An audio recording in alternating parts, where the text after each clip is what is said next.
हरे कृष्णा। सभी भक्तों का स्वागत है आज की भगवत गीता क्लास में।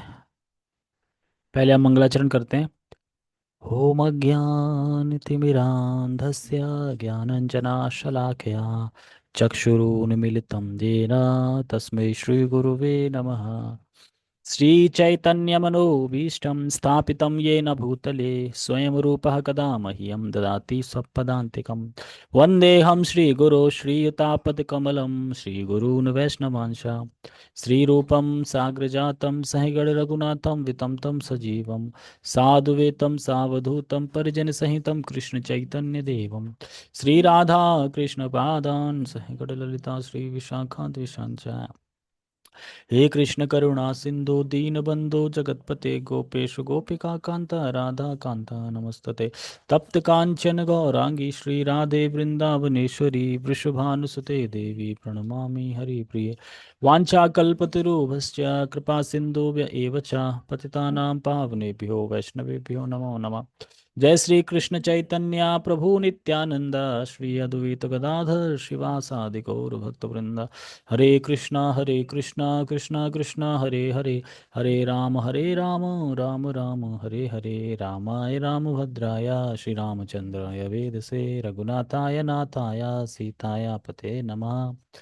नमो विष्णुपादाय कृष्णपृष्ठाय भूतले श्रीमते भक्तिवेदांत स्वामिन् इति नामिने। नमस्ते सारस्वते देवे गौरवाणी प्रचारिणे निर्विशेष शून्यवादी पाश्चात्य देशतारिणे नमः।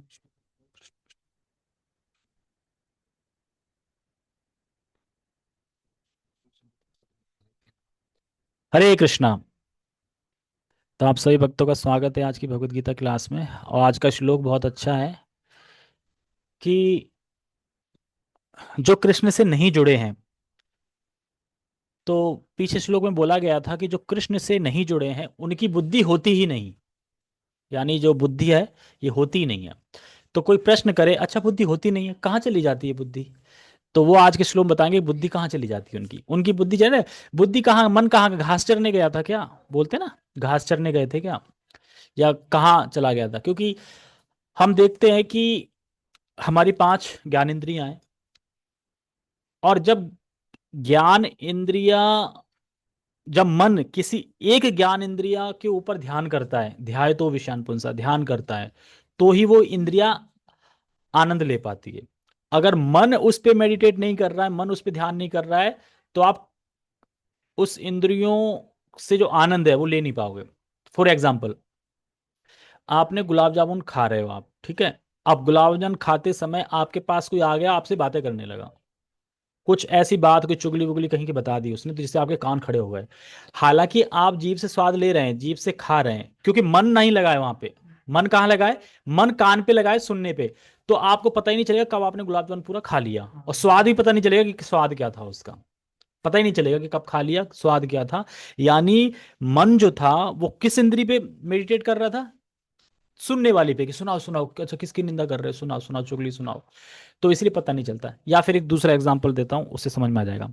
कभी कभी होता है कि हम बैठे रहते हैं और सामने से कोई निकल जाता है, पता ही नहीं चलता, आंख तो देख रही थी लेकिन मन आंख वाले इंद्रियों पे मेडिटेट नहीं कर रहा था, इसीलिए कोई सामने से निकल गया फिर भी आपने नहीं देख पाया। तो कहने का मतलब ये है, हर इंद्रिय चाहती कि मन मेरे संग करा, सॉरी, मन मेरा संग करे, मन मेरा संग करे, हर इंद्रिय चाहती है। क्योंकि मन है एक, इंद्रियां हैं पांच, तो हर इंद्रिया खींचती है कि मन मेरा संग करे, तभी तो मैं आनंद ले पाऊंगा, नहीं तो ले ही नहीं पाऊंगा आनंद। तो इसलिए यहां पे बता रहे हैं कि जो भगवान से जुड़े नहीं है उनकी बुद्धि ही नहीं होती, तो बुद्धि को किडनैप कर लेता है मन और इंद्रियां। ये क्या कर लेते हैं? बुद्धि को किडनैप कर लेते हैं। आप समझ नहीं पाते कि आप भगवान के अंश हो, आप आत्मा हो, आप शरीर नहीं हो।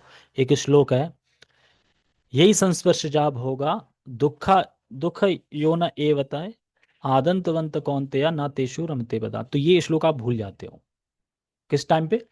जब भोग करते हो, जबकि याद होना चाहिए, करे यही संस्पर्श जाब होगा दुख यो न एवते, यही दुख का कारण है।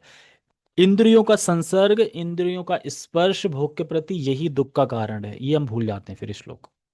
और जैसे हम भोग कर लेते हैं, फिर श्लोक याद आ जाता है, अरे यार क्यों किया, ये क्यों किया, क्यों किया। पहले ही बोला था समोसा नहीं खाना है, इतना बढ़िया बढ़िया नमकीन समोसा दे दिया, गर्मा गर्म खा गए, ऑफर ही नहीं था। हो क्यों? सोचा ही नहीं, क्योंकि ज्ञान तो हर लिया था ना, बुद्धि तो है ही नहीं। तो इसीलिए श्लोक क्रमांक आज हम जो पढ़ रहे हैं बहुत इंटरेस्टिंग है। कहाँ है? हाँ, श्लोक क्रमांक 67। तो पहले मैं इसका थीम बता देता हूँ कि इसमें बताया क्या जाएगा। देखो, तो भगवान यहाँ पे स्थित प्रज्ञ व्यक्ति का वर्णन कर रहे हैं, और एक के बाद एक भगवान ने शिक्षा दी है स्थित प्रज्ञ व्यक्ति के लक्षण क्या है। और स्थित प्रज्ञ व्यक्ति होना बहुत रेयर लोग होते हैं जो स्थित प्रज्ञ हो पाते हैं। जैसे कि कल के श्लोक में आया था, नास्ति बुद्धि अयुक्तस्य, जिनकी बुद्धि नास्तिक है, अयुक्त से जो भगवान से जुड़े नहीं है। तो जो भगवान से जुड़ा नहीं है उसकी बुद्धि होती नहीं है। तो कहाँ चली गई बुद्धि, ये आज इस श्लोक में बताएंगे। इसमें लिखा भी है, वायुर वायुर्नावम इवाम्बसी, वायुर्नाव इवाम्बसी। तो इसमें बताया भी है कि किस तरीके से बुद्धि गायब हो जाती है। तो बुद्धि किडनैप हो जाती है। जैसे नाव होता है, पर नाव को एक वायु आती है, उड़ा ले जाती है। उड़ाले का मतलब है कि अपनी तरफ खींच ले जाती है। मान लो नाविक है, वो इधर खींच रहा है साउथ की तरफ, और वो वेस्ट की तरफ हवा आई तो खींच लेगी उधर, इस तरीके से ना चाह के भी।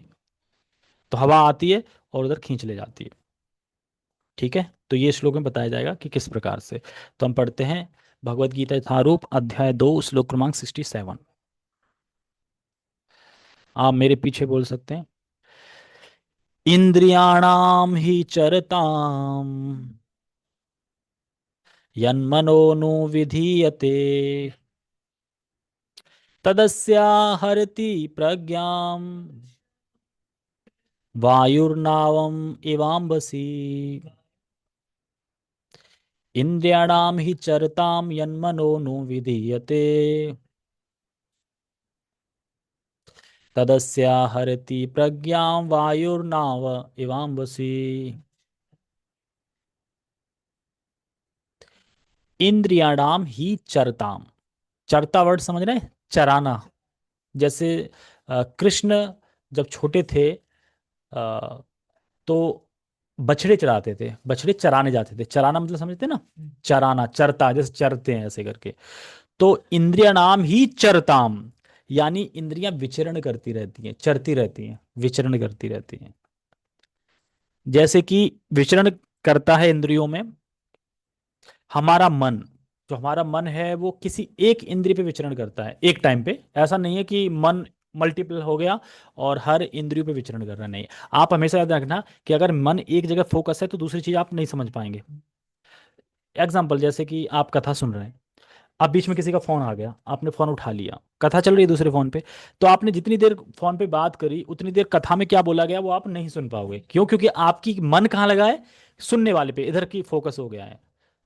तो वहां पे नहीं सुन पाओगे। तो एक काम पे अब एक टाइम पे दो नहीं कर पाओगे। तो इसीलिए कह रहे हैं विचरण करती रहती इंद्रियां मन पे। तो हमारा मन, तो हमारा मन किसी काम में अगर लगा रहेगा, मतलब हमारा मन है वो किसी न किसी काम में तो लगा ही रहेगा, इंगेज रखना पड़ेगा उसको। तो कृष्ण में लगेगा या माया में लगेगा। इसलिए करें इंद्रनाम ही चरताम, तो इंद्रिया विचरण करती रहती है और मन किसी न किसी काम में लगा रहता है। मन तो किसी न किसी इंद्र पे फोकस करेगा, लगेगा। जैसे कि अम्बरीश महाराज थे, उनका मन हमेशा इंद्रियों में जाता था, किसी न किसी एक इंद्रिय पे जाएगा मन, लेकिन उनकी इंद्रियां कहाँ लगी थी सारी, भगवान में। और फिर मन भी कहाँ लगा था, अर्पित था भगवान के चरणों में। इसलिए भगवान कंक्लूजन देंगे इस श्लोक का लास्ट में, इस श्लोक के बाद एक श्लोक में, कि एक्चुअली अगर मन किसी का भगवान में लगा है तो फिर कोई दिक्कत नहीं है। क्योंकि आनंद इंद्रियां मन से ही ले पाती हैं, बिना मन के कोई इंद्रिया आनंद नहीं ले पाती। जैसे कि अगर आप कोई खूबसूरत रूप देख रहे हो और सोचो आपका मन है ही नहीं वहां पे, आप मन से कुछ सोच ही नहीं रहे, तो आप खूबसूरत रूप देख के भी कुछ नहीं सोचोगे, कुछ सोचोगे कि कुछ पता ही नहीं चला, देख के निकल गए। लेकिन जैसे ही मन मेडिटेट करता, आप ध्यान करने लगा, वो देखा था मैंने, देखा था मैंने, वैसे ही फिर दिक्कत। तो जैसे अमरीश महाराज की सारी इंद्रियां युक्त थी भगवान में, तो अयुक्त है, ये यहाँ पे बता रहे हैं कि अब जिनकी इंद्रियां अयुक्त है, यानी जो भगवान से जुड़ा नहीं है, तो उसकी इंद्रियां अब चरती रहती हैं। पर मन क्या करता है, किसी एक इंद्रियों के ऊपर मेडिटेट करता है और बाकी चार इंद्रियां वेटिंग पे रहती हैं, हमारी तरफ कब आएगा, हमारी तरफ कब आएगा, ऐसे करके। फिर आगे बोल रहे हैं, यन मनोनु विधीयते, तो अब मन तो एक है और इंद्रियां हैं पांच, और इंद्रियां अपने अपने फील्ड में लगी हैं, वो तो चरती रहती हैं, ढूंढती रहती हैं, अपने अपने फील्ड में लगी हैं। तो जिस इंद्रियों में मन लगा है, जिसमें फोकस कर रहा है, उसी का वो भोग करना चाहेगा फिर। जैसे कि अब आपने कोई स्वाद चख लिया, अब मन उसमें लग गया तो आप उसी का भोग करना चाहेंगे उस स्वाद का। अब आप कुछ रूप देख रहे हो, अच्छा उस पे मन लग गया तो आप उस रूप का भोग करना चाहेंगे। एटलीस्ट जिस पे मन लगा होगा उसी चीज का आप भोग करने लग, भोग करने का मतलब भोग करने का मन होगा। तो हमेशा ही इंद्रियों पे लगेगा। तो जब एक इंद्रियों पे मन लगता है तो बाकी की इंद्रियां वेट करती हैं कि मेरी तरफ कब आएगा, और जैसे ही फिर दूसरी इंद्रिय पे आती है तो फिर वो वेट करने लगती है। इंद्रियों में कोई लड़ाई नहीं होती, इंद्रियां अपना वेट करती रहती हैं कि हाँ हमारा एक इंद्रिय। हम भी अगर अपना जीवन लाइफ देखेंगे कि हम सुबह से जगते हैं तो अब आप सोच के देखो आपका मन कहाँ कहाँ कैसे कैसे लगता है। इंद्रियां तो हैं पांच ज्ञान इंद्रिया, लेकिन मन किसी एक पे लगा होगा, वहां से हटके फिर दूसरी इंद्रियों पे आ जाएगा, ऐसे ही मन करता रहता है। तो अब जिसकी इंद्रियां ऐसी डोल रही हैं, फ्री हैं, सांपों की तरह, फन की सांपों की तरह फ्री हैं, तो फिर वो तो उसका पतन तो होगा ही फिर। इसीलिए बोला जाता है कि इंद्रियों को भगवान की सेवा में लगा दो। अब मन लगेगा तो कहाँ लगेगा, भगवान की सेवा में ही लगेगा। और मन जिसका पहले से अर्पित है भगवान के चरणों में, तो फिर इंद्रियां भी दे देनी भागेंगी। अब भाग भी जाएंगी तो भी कोई दिक्कत नहीं, क्योंकि मन खींच के ले आएगा फिर, क्योंकि मन इंद्रियों से पावरफुल है और मन से पावरफुल है बुद्धि। लेकिन यहाँ पे क्या होता है, क्योंकि हमारी स्पिरिचुअल बुद्धि नहीं है तो बुद्धि को भी किडनैप कर लेता है मन इंद्रिय मिलके। बुद्धि होना ना कि मतलब बुद्धि मतलब कि पतन हो गया, समझ में ही नहीं आ रहा क्या करनी है क्या करनी है, क्या करना चाहिए क्या नहीं करना चाहिए, ये सब भूल जाता है। और तीसरा इसमें बता रहे हैं, तदस्य हरितिम प्रज्ञा। प्रज्ञा मतलब बुद्धि। तो इसीलिए तदस्य हरितिम प्रज्ञा, हरितिम मतलब हरण कर लेना, हरण कर लेती हैं। तो अब जिस इंद्रियों के साथ मन गया है, वही इंद्रियां मन के साथ बुद्धि को हर लेती हैं। यानी इंद्रियां अपने अपने विषय का भोग करना चाहती हैं। और ये होता कैसे है, रजोगुण से। ये काम जो भी होता है, जो भी इच्छा होती है हम भोग करने की, वो सिर्फ रजोगुण से उत्पन्न होती है। तमोगुण में तो व्यक्ति को पता ही नहीं चलता।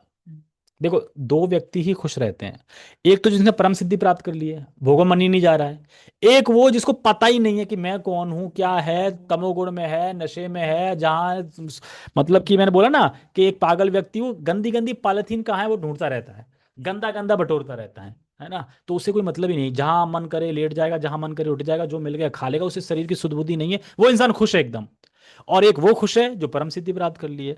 और अब फंसते कौन है, बीच वाले, जिनको ये पता तो है कि भोग नहीं करना चाहिए, लेकिन वो भोग को भोग नहीं मानते, भोग को सुख मानते हैं। अब वो स्ट्रगल करता रहता है पूरे दिन, हम सब लोग आ रहे हैं स्ट्रगल करने में।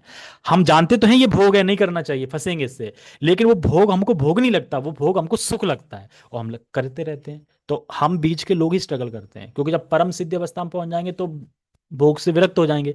एक वो है कि उसको मतलब ही नहीं, तमोगुण में है, अज्ञानी है, वो कुछ मतलब ही नहीं है उसको शरीर का भी। देखा ना, रोड कुछ पी के लोग पड़े रहते हैं नाली में, है ना, ये कहीं कहीं सर्दियों में पड़े रहते हैं, तो उनको कोई मतलब ही नहीं है, वो खुश हैं। उनसे बोलो क्या रे तुम पाप कर रहे, पाप पाप क्या होता है, पता ही नहीं है उन्हें कुछ। तो इस तरीके से, तो ये जो रजोगुण है यही सब कुछ करवाता है, इसी से काम आता है, यानी लस्ट। और फिर जब लस्ट पूरी नहीं होती है तो क्रोध आता है, पूरी होती है तो लोभ आता है, यानी पाप की जड़ यही है, क्योंकि काम जगत में रहता है। तो मन बुद्धि इंद्रिया में काम रहता है, तीनों जगह रहता है ना, तीन चीजों में, मन और बुद्धि अहंकार। इसीलिए भगवान कहते हैं ये शत्रु है मारो। अर्जुन कहते हैं कृष्ण कहाँ शत्रु है बताओ, मैं अभी तीर लगा के उसे मार देता हूँ। अच्छा मार दोगे, हाँ बताओ तो, एड्रेस बताओ मुझे, उसको जल्दी लोकेशन भेजो। भगवान लोकेशन भेजते हैं, टू टू टू लोकेशन भेजी, मन बुद्धि अहंकार। अर्जुन देखते ही रह जाते हैं, अरे इसको कैसे मारे, अरे ये तो मेरे अंदर ही बैठा है, मैं अंदर अपने आप को तीर कैसे चलाऊं। भगवान कहते हैं इसको युक्त, इसको वैराग्य से और इसको ज्ञान से, अभ्यास और वैराग्य से हम इसको मार सकते हैं। और चौथा क्या है, अब एग्जाम्पल दे रहे हैं कि वो जो मेरे मन को, जो मन इंद्रिया मिल के जो मेरे बुद्धि को हर ले गई है, वो कैसे हर ले जाती है, बता रहे हैं लास्ट उसमें, वायुर्नावम इवाम्बसी। यानी आगे बता रहे हैं कि जिस प्रकार बुद्धि हरण करती, किस प्रकार बुद्धि हरण होती है, तो नास्ति बुद्धि अयुक्तस्या। तो अब नहीं है बुद्धि तो कहाँ चली गई बुद्धि। तो बता रहे हैं कि जैसे एक नौका वाला जो होता है, जो नौका चला रहा है, वो ले तो जा रहा है पूर्व की दिशा में, लेकिन एक वायु का झोंका आता है जो उसे पश्चिम की दिशा में उड़ा ले जाता है। और आपने देखा कि समुद्र में जब नाव जाती है, जब हवा आ जाए या फिर वो क्या बोलते हैं उसमें उफान आ जाता है, उफान आ जाता है, तो पता नहीं चलता कि आप कहाँ किस ओर चले गए, कुछ पता नहीं, गायब हो गए एक तरह से। जैसे हमारे एक भक्त थे, अब पता नहीं, न्यूज़ तो नहीं मिली अभी तक, मिले भी हैं कि नहीं मिले ये नहीं पता, उनकी बॉडी ही नहीं मिली, कहाँ चली गई, पानी में कहाँ नहीं चली गई, क्या बताएं। अब सोचो उनके घर वाले क्या सोच रहे हैं कि देख भी नहीं पाया लास्ट में, है ना। क्योंकि मिलती तो पता चल जाता, न्यूज़ आ जाती है, ऐसे कुछ न्यूज़ में आया ही नहीं, उसमें सिर्फ दो ही की बॉडी मिली है, तीन की मिसिंग है, और वो तीन की बॉडी मिली नहीं। मैं तो ये सोच रहा हूँ कि काश एक ऐसी न्यूज़ आ जाए कि वो जिंदा हैं और कहीं किसी किनारे पे कहीं पहुंच गए थे, जिंदा हो मतलब, ताकि मेरा कोर्स तो कम से कम, मेरा कोर्स तो पूरा हो जाए मृदंगा का कम से कम। खैर मुझे मृदंगा एक कोर्स की नहीं है, लेकिन उनका जब भी मैं याद करता हूँ तो बहुत दुख होता है। कब मिल गई? वही तो पता नहीं है मिली कि नहीं मिली, उस टाइम पे नहीं मिली थी ना जब बात चल रही, तब से अभी तक कहीं न्यूज़ नहीं आई कि हाँ मिल गई है ऐसा। ढूंढा नहीं है मैंने, लेकिन ग्रुप वगैरह में आया नहीं है, गुड़गांव के ग्रुप, किसकॉन ग्रुप में। अब जो भी है, मैं तो ये कहता हूँ कि राधा रानी ने अपने चरणों का प्रेम दिया हो उनको। ठीक है, तो आप इस श्लोक समझ गए। चार चीजें बताई, इंद्रियाणाम ही चरताम, यन मनो अनुविद्यते तदस्य हरतिम प्रज्ञा वायुर्नवम एवं बसी। इंद्रियां चरती रहती हैं, मन को ढूंढती रहती है, मन पे विचरण करती, कोई मन एक इंद्रियों पे लग जाता है तो यन मनु विधीयते, अन मनो विधीयते मतलब कि मन फोकस करता रहता है उस पे, मतलब एक इंद्रिय फोकस करता रहता है। तदस्य हरतिम प्रज्ञा, यानी उसकी प्रज्ञा यानी बुद्धि को फिर वो हर लेते हैं। कैसे हर लेते हैं? जैसे एक नाव, एक वायु आती है हर ले जाती है नाव को, बहा ले जाती है दूर, इसी प्रकार से। तो ये श्लोक उन्हीं के लिए है जो भगवान से जुड़े नहीं है, लेकिन आप सब लोग तो जुड़े हैं भगवान से, फेविकॉल की तरह जुड़े हैं। अब तो जोड़, कुछ भी हो जाए जोड़ छूटेगा नहीं। लेकिन याद रखना कि माया बहुत स्ट्रांग है, जोड़ कब छुटा दे कह नहीं सकते, लेकिन ये है कि अगर आप भक्ति में दोबारा जरूर आओगे। बहुत से ऐसे व्यक्ति हैं, एक हम जब रजिस्ट्रेशन कर रहे थे गोविंदपुरी में, तो एक व्यक्ति मिले थे, तम्बाकू खा के आ रहे थे, और राहुल रामकृष्ण प्रभु ने पहचान लिया, अरे तुम, मतलब मैंने सोचा शायद ऐसी होगा, पता चला कि वो बेस में रहते थे, वो गिटोरनी बेस में संग रहते थे, और मैंने देखा भी था धोती कुर्ते में। और जैसे ही उन्हें भक्तों का संग छूटा है, तम्बाकू खा रहे हैं, बड़े बड़े दाल बाल, लग ही नहीं रहे के भक्त थे। मैंने क्या हाल कर लिया, मैंने आप बेस में रहे हो 1 साल और सब कुछ पालन कर रहे हो सब कुछ, उसके बाद आप कैसे भटक गए ऐसे? कह रहे वो संग नहीं मिला ये वो। तो रामकृष्ण कर देखा भगवान की कृपा, आप भले ही कहीं भी चले जाओ भक्त आपको ढूंढ ही लेंगे, आप मिल गए ना, फिर उनको बेस दिखाया अपना। अब पता नहीं आएंगे कि नहीं आएंगे बेस में, पता नहीं, पर मैंने उनको देखा था धोती कुर्ते में बाकायदा बेस में रहते थे, लेकिन एकदम तम्बाकू वगैरह खा रहे हैं, समझ में नहीं आ रहा। तो यहाँ पे अयुक्तस्य, इनके लिए बता रहे हैं, तो इंद्रियों का निग्रह करना है। अगर एक को भी इंद्रिय को भी आपने छोड़ दिया और मन उसमें लग गया तो बुद्धि को हरण कर लेगा, और बुद्धि हरती ऐसे ही है। जैसे मान लो कि आप किसी के बारे में सोच रहे हैं, सोच रहे हैं, सोचते सोचते क्या है कि अब आपकी बुद्धि धीरे धीरे हर जाती है। हरने का मतलब ये है कि अब आप पता नहीं चलता कि सही क्या है, गलत क्या है, भगवान क्या बोल रहे हैं, हम कौन है, आत्मा। नहीं, गलत करना है तो करना है बस, और करने के बाद फिर पछताओगे। अनुवाद पढ़ते हैं।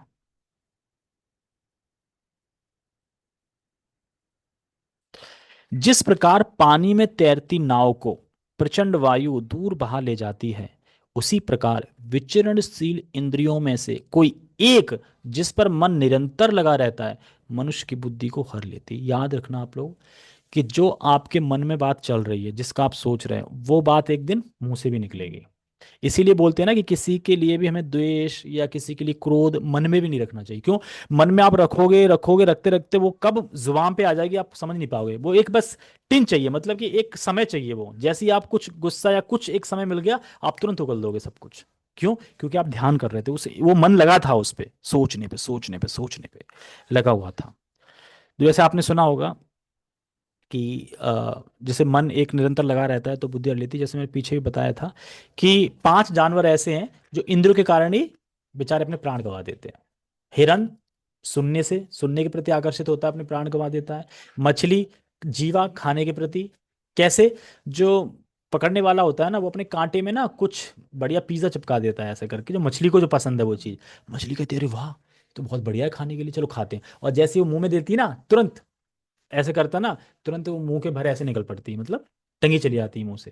इस तरीके से फंसाते हैं मछली को, मतलब वहां पे लगाया जाता है खाने के लिए कुछ, ताकि कर सकें। मछली हो गई, हिरन हो गई, और एक हाथी। हाथी स्पर्श के द्वारा छूना चाहता है, वो हथनी को छूना चाहता है, उसके द्वारा फंसता है वो। पतंगा रोशनी के कारण फंसता है, वो आंखों देखने के कारण। और भौरा वो फूल को छोड़ नहीं पाता है, फूले बैठा रहता है, सूंघता, वो खाता रहता है उसको, सूंघता रहता है, सूंघता रहता है, और सूंघ सूंघते सूंघते वो फल कमल बंद हो जाता है और उसमें घुट के मर जाता है वो। तो इस प्रकार से बहुत डेंजर है ये इंद्रियां। अगर इंद्रियां आपने छोड़ दी, जैसे कि 5 फनों वाला कोई नाग है, आपने उसे कस के पकड़ लिया, लेकिन जैसे ही आपने ढील दी तो तुरंत वो फन निकल के करे आपको ही डस लेगा। लेकिन अगर आप मंत्र बजाने लगो तो वही फन नाचने लगेगा धीरे धीरे, है ना, पांचों फन नाचने लगेंगे धीरे धीरे, क्योंकि आप मंत्र मंत्र बजाना है। तो मंत्र क्या है? हरे कृष्ण महामंत्र, हरे कृष्ण महामंत्र करना है और उसे ताकत से पकड़ के रखना है, ढीला नहीं छोड़ना है। तो फिर धीरे धीरे वो निरस्त हो जाएंगे, कूल डाउन हो जाएंगी, फिर कोई दिक्कत नहीं होगी।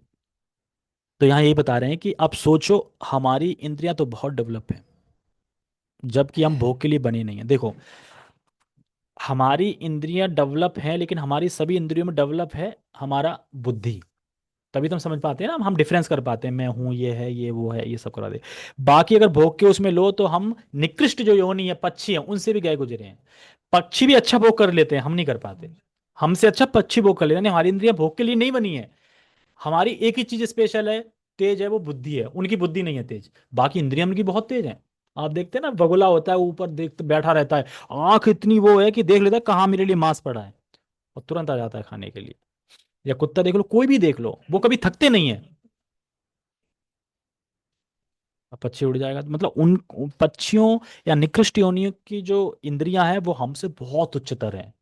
तो यानी इसी से हम मूर्खों को ये समझ लेना चाहिए कि हमारी इंद्रियां भोग के लिए नहीं बनी है। हमारी बुद्धि तेज है ना, तो भगवान ने बुद्धि तेज क्यों दी है? बाकी इंद्रियां तो निष्क्रिय, जो निष्क्रिय जो योनि है उनमें ज्यादा तेज है। इसी से समझ जाओ कि बुद्धि इसलिए दी ताकि हम उस बुद्धि को भगवान में लगाएं और उस बुद्धि से फिर भगवान के धाम आ जाएं, इसीलिए।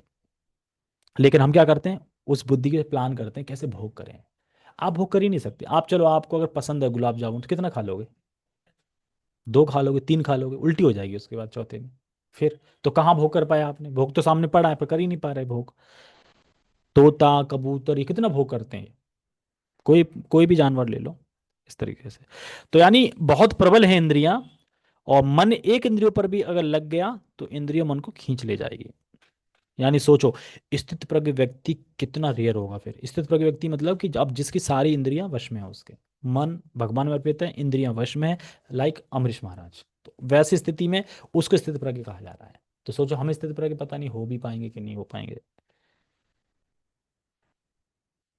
तो बहुत कठिन है सभी इंद्रियों का निग्रह करना। अब भगवान कैसे चुन चुन के बता रहे ना स्थित प्रज्ञ लक्षण, क्या भाषा है, कैसे चलता है, कैसे बोलता है, कैसे कैसे एक के बाद एक के बाद एक के बाद श्लोक बता रहे हैं।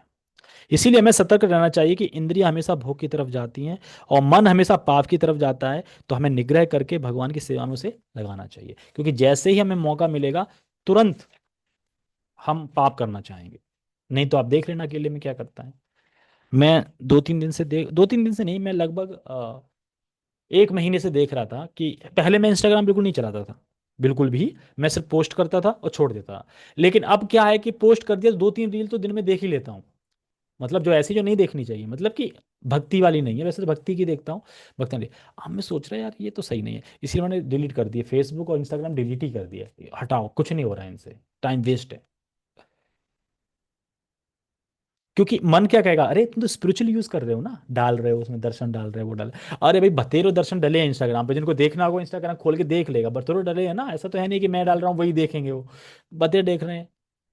लेकिन यूट्यूब पे मैं ज्यादा नहीं, शॉर्ट नहीं देखता यूट्यूब पे, क्योंकि मुझे मतलब फुर्सत ही नहीं मिल पाती। अगर कभी खोला भी है तो कथा ही सुनना है, या कभी कथा पोस्ट करनी है उसमें, तो वो फिर भी ठीक है, सेफ है मेरे लिए। लेकिन इंस्टाग्राम मुझे लग रहा था कि मैं सुन लेता हूँ, मतलब 3-4-5 मिनट में खराब कर देता हूँ कभी कभी इंस्टाग्राम पे। प्रभु जी नहीं कह रहे थे, एक बार मेरी लड़की भाई की लड़की ने कुछ भेजा था, तो मैं देख रहा था, और देख के बाद मैंने ऐसे कर दिया, ऐसे कर दिया, ऐसे करते करते कब 1 घंटा हो गया पता ही नहीं चला। मैंने तो बहुत डेंजर है इंस्टाग्राम, और डेंजर है ही। एक बार आपने ऐसे कर दिया ना, अब जैसा आप देखना चाह रहे हैं ना वैसे ही आएगी रील आपके लिए। हर किसी के पास रील उसी के अकॉर्डिंग आएगी, जैसा उसका मन है, जैसा सोच रहा है। हाँ, मैं करूंगा तो हो सकता है यार 50 में से मेरी 40 भक्ति की आएंगी, 10 मेरी एक्स्ट्रा आ जाएंगी, क्योंकि मैं भक्ति की देखता हूँ तो वो वही देगा। लेकिन जो भक्ति की नहीं देखते उनके पास भक्ति की आएगी नहीं, रियर ही होगा। हम ही देते हैं ना न्यूज, हम ही अपने मन को दे देते हैं कि हमें क्या पसंद है। जैसे कि मान लो किसी ने स्टेटस लगाया कि आज मेरा बर्थडे है। अब सोशल मीडिया ने देख लिया बर्थडे है इसका, तो बर्थडे पे क्या चाहिए अब इसको। अब वो जहीं भी कोई भी यूट्यूब खोलेगा, इंस्टा को खोलेगा, तो ऐड आते हैं ना, वो ऐड पे ऐसी चीज देगा उसको कि बर्थडे से लिंक लिंक हो कि अब आपको ये चाहिए। तो इस तरीके आप इसमें जूता देखना, ऐसे करके फिर देखना, आप कुछ अमेजन वगैरह कुछ भी खोलोगे ना, तो वहां पे जूते का ही ऐड आ जाएगा। हाँ, यानी हम उसका यूज नहीं कर रहे हैं, मतलब सोशल मीडिया हमारा यूज कर रही है। बहुत डेंजर है, आपके मन को पढ़ लेती है। किसी ने जैसे डाल दिया, किसी ने मान लो टिकट करी है रेलवे की। अब टिकट करिए कि वो पता चलेगा हनीमून जा रहा है वाइफ के साथ, तो अब वो समझ जाएगा कि ये यहाँ जा रहा है। आपको ऐड देने लगेगा, यहाँ होटल अच्छा मिलता है, ये होटल मिलेगा, वो होटल मिलेगा, यहाँ पे ये है, ऐसे ऐड देने लगेगा आपको। फिर कहोगे आप ये तो देखना ही है मुझे। जो जिसके जैसा मन है वैसा सोशल मीडिया प्रस्तुत कर देती है। उसी अकॉर्डिंग न्यूज़ तो हम ही देते हैं ना, हम हर जगह जा रहे हैं तो हम ही तो चिपका देते हैं ना, हम यहाँ जा रहे हैं, हम वहाँ जा रहे हैं। इस तरीके से हम सर्च क्या कर रहे हैं, हम क्या ढूंढ रहे हैं, वो सब पता है उनको, फिर वो उसी के अकॉर्डिंगली हमको देता रहता है। और फिर हम ले लेते हैं, तो फिर वो समझ जाता है। आज जैसे किसी ने अपनी शादी का डाला, अब सोशल मीडिया एक देख लेगा कि अब शादी का डाला है, तो शादी के बाद अब ये कुछ ना कुछ शॉपिंग वॉपिंग कुछ ढूंढेगा। शॉपिंग के बाद फिर हो सकता है 1 1.5 साल बाद बेबी बेबी होगा, तो क्या ढूंढेगा। वो सब कुछ उन्हें पूरा याद रहता है, उसी टाइम पे आपको बेबी के ही ऐड देने लगेगा। बेबी के ऐड देने लगेगा कि इसके लिए ये खरीदो वो खरीदो। बच्चों के लिए आते हैं ना कपड़े छोटे मोटे, सब ये चीज आने लगेंगे। वो अनुमान लगाते रहते हैं कि अब इस स्थिति में अब ये होगा ये होगा। तो यानी हमारा यूज़ कर रहा है सोशल मीडिया, तो बहुत डेंजर है। इंस्टाग्राम, फेसबुक, यूट्यूब सब जानते हैं। आप अमेजोन पे कुछ भी सर्च करके देख लेना, दोबारा देखना, अगर ना ऐड आ जाए तो बोलना उसी का। आप कुछ भी सर्च करोगे, ऐसे करोगे नीचे, तो वहीं छप के आ जाएंगे, वो क्लिक करोगे तो फिर वो खुल जाएगा पेज। सब जानते हैं कि क्या आपको चाहिए क्या नहीं चाहिए, तो इस तरीके से चलती है प्लानिंग। इसीलिए कह रहे हैं ना कि हमारी इंद्रियां तो वैसे भी बहकने के लिए हैं ही। तो ऐसे कलयुग में बहुत मुश्किल है उनको वश में करना, लेकिन अगर आप भगवान की सेवा में लगे हो तो फिर वश में कर सकते हैं। तात्पर्य पढ़ते हैं, छोटा सा है तात्पर्य।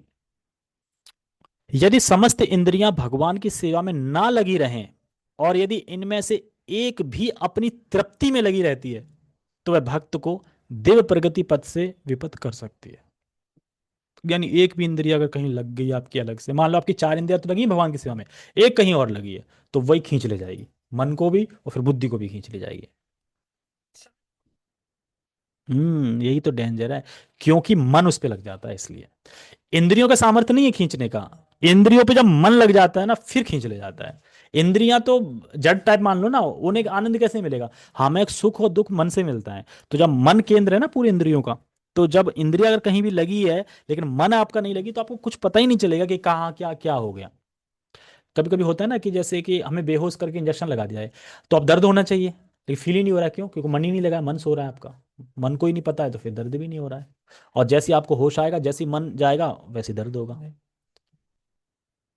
तो बहुत टफ, बहुत अमेजिंग है ये। इसीलिए इसलिए प्रभुपाद सीधे सीधे बोल रहे हैं कि अगर भगवान की सेवा में नहीं लगी हैं, तो फिर अपनी तृप्ति में लगी हैं, तो फिर वह पद से विपद कर सकती हैं। जैसा कि जैसा कि महाराज अम्बरीश के जीवन में बताया गया है, समस्त इंद्रियों को कृष्ण भावनामृत में लगा रहना चाहिए, क्योंकि मन को वश में करने की यही सही एवं सरल विधि है। तो सरल विधि है कि नहीं? अरे भाई, आप कुछ खाना चाहते हैं तो भगवान का प्रसाद खाइए, आपको देखना चाहते हैं तो भगवान का रूप देखिए, आप नाचना चाहते हैं तो कीर्तन में नाचिए, आप कहीं जाना चाहते हैं तो मंदिर जाइए। तो इस तरीके से सरल विधि है कि नहीं? आपको ऐसा नहीं कि कुछ रोकना पड़ रहा है। अगर मैं ये बोलूँ कि भूखे रहो तो तकलीफ होगी, भूख सहन नहीं हो रही, भूख सहन नहीं हो रही, लेकिन मैं बोलूँ खाओ जी भर के लेकिन प्रसाद, तो सरल है ये। अरे खाने को कौन मना कर रहा है, खाओ। तो सरल विधि है, तो समझे। अगर आप अपने मन को सीमित करना चाहते हैं तो अपनी इंद्रियों को संयमित करो। इंद्रिय संयमित हो जाएंगी तो मन अब मेडिटेट नहीं करेगा, तो फिर मन भी धीरे धीरे हो जाएगा। जैसे जैसे इंद्रियां होंगी तो मन भी हो जाएगा। और मन जब तक भगवान में अर्पित नहीं होगा, तब तक पूर्ण रूप से गिरने का चांस रहेगा। और जब मन भगवान को अर्पित हो जाएगा पूर्ण रूप से, फिर गिरने का चांस नहीं होगा, भले ही इंद्रियां इधर उधर लगी दिख रही हो आपको। तो मन बहुत सेंटर में है, और मन बहुत इंपॉर्टेंट है। जैसे जीव, कान, आंख, तो फिर पॉजिटिव चीज। जैसे कि आप अगर भगवान के कार्य में लगे हो, तो धीरे धीरे इंद्रियां भी संकेत पॉजिटिव ही देती हैं, मतलब भगवान का ही देंगी इंद्रियां भी। मन भी कुछ आइडिया देगा तो भगवान की सेवा का ही आइडिया देगा, क्योंकि धीरे धीरे धीरे धीरे उनका आदत पड़ जाती है, अब तो यही करेगा। जैसे कि आप सुबह जगते हैं, नहाते हैं धोते हैं, तो उसके बाद मन क्या इंडिकेट करता है कि चलो आज हम योगा करते हैं ऊपर, या चलो आज हम कहीं घूमने जाते हैं, ऐसा मन करता है? नहीं, क्या कहता है? बैठ के माला करनी है, यानी मन ही बोलता है माला करनी है। जल्दी जल्दी नहीं करता है, नहाते हुए जल्दी जल्दी तिलक लगाता है, लेट हो रहा हूँ लेट हो रहा हूँ, जल्दी जल्दी आते हो, जल्दी जल्दी बस माला शुरू हो जाए जल्दी जल्दी। तो यानी मन को पता है कि ये माला ही करेगा, तो माला ही करनी है, तो धीरे धीरे पॉजिटिव चीजें देने लगता है। तो इंद्रियां बहुत वो है। तो कहने मतलब है कि जिस इंद्रियों से आप भोग कर रहे थे, उन्हीं इंद्रियों से आप भगवान की सेवा करोगे, तो आप शुद्ध हो जाओगे। जैसे कि महाप्रभु से एक भक्त बोलते हैं कि महाप्रभु मैंने ना बहुत वैष्णव वैष्णवों की निंदा करी है, अब मैं क्या करूं? तो महाप्रभु कहते हैं कि जिस मुख से आपने वैष्णवों की निंदा करी, उसी मुख से आप अमृत पियो। अमृत कैसे पियो? अमृत मतलब उनका गुणगान करो, उनकी सेवा करो, उनको प्रसाद खिलाओ, बस। अपना भजन करो, हरे कृष्ण महामंत्र करो, धीरे धीरे आप शुद्ध हो जाओगे। और कोई तरीका नहीं है, यही तरीका है। इसीलिए यहाँ पे कह रहे हैं विधि सरल है। हो गया कि हाँ? हो गया, हाँ। छोटा था। तो आगे 68 आएगा, मैं सोच रहा हूँ कि इसको 68 को कल देखता हूँ, टाइम मिलेगा तो कर लूँ, क्योंकि ये लिंक खत्म हो जाएगा, फिर लिंक अलग आ जाएगा। तो मैं सोच रहा हूँ ये लिंक खत्म करके फिर हम मंडे से भगवत गीता स्टार्ट करेंगे, रिज्यूम करेंगे मतलब वापस। ठीक है। हरे कृष्णा। किसी को कुछ पूछना है? आज सर्दी ज़्यादा है ना। हम्म।